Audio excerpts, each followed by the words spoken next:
violence, thoughts of suicide, and thoughts of homicide. And it can happen anywhere. The only way to save her children, she believed, was to kill them so their souls would go to heaven. Andrea Yates very carefully filled the bathtub with water. She drowned them in the tub, held them down. They fought her for their lives. She should have been put into a hospital right away, but instead she was put on trial, threatened with a death sentence. She wasn't a heinous capital murderer.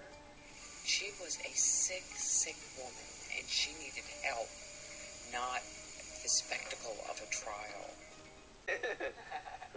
Mother for the fifth time?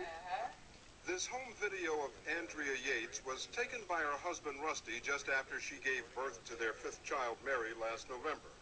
It was just 7 months before she would kill her baby daughter and her 4 sons. They tease. She's a terrific mother. Love the children. They're always climbing up in her lap, and she'd read books to them, and all kinds of stuff, and she loved them. And so I knew that there's no way, there's just no way that she would ever do anything like what happened. But she did. No, but it's because her mind was sick, that's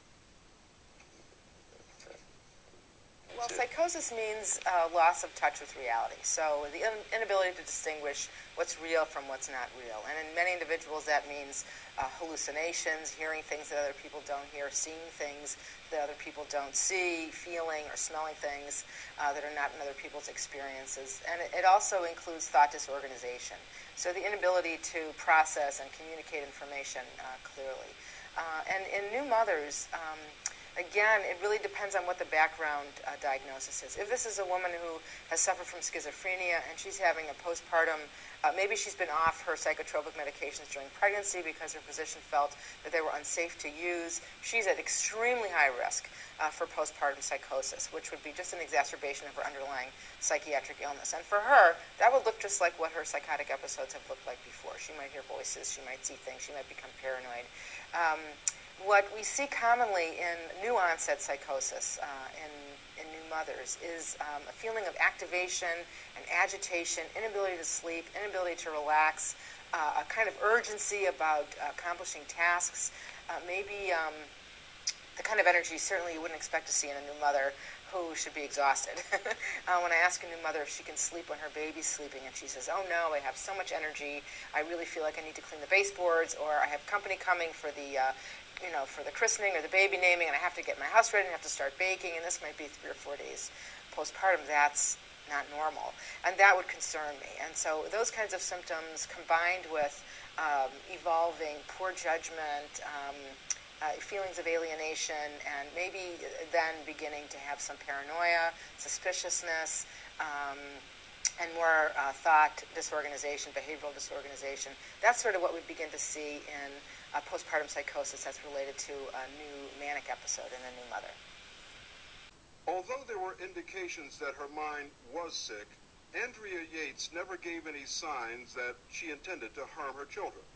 But after her arrest, she told authorities that on and off the past 2 years, she'd heard voices telling her that the devil was after the kids and that she needed to save them. She said they were, quote, hopelessly damaged. You've been treated for depression, is that right? Yes. And who's your current doctor? Dr. Said. And the last time you saw him? Two days ago. Okay. This morning, what time is it that you got out of bed this morning? About 8:10. Okay. And who in your household was awake at that time? My husband, Mary, Luke, and Paul. Okay. And what time does Rusty leave for work? He left about 9. And by the time Rusty left, were all your children awake at that time? Yes. Okay. What was going on in the household at that time? Were they eating breakfast? Yes. Or what? Yes. What were they cereal. Is that what you had as well? Yes. And Rusty left. You filled the bathtub with water, is that correct? Yes. And how many bathtubs are in your home? One. Okay. So it's just the master bath, I guess you would call it. Yes. Okay, is it a regular sized bathtub or is it a big one? Regular size. How far do you fill it? About 3 inches from the top. About 3 inches from the top. After you drew the bath water, what was your intent? What were you about to do? Drown the children. You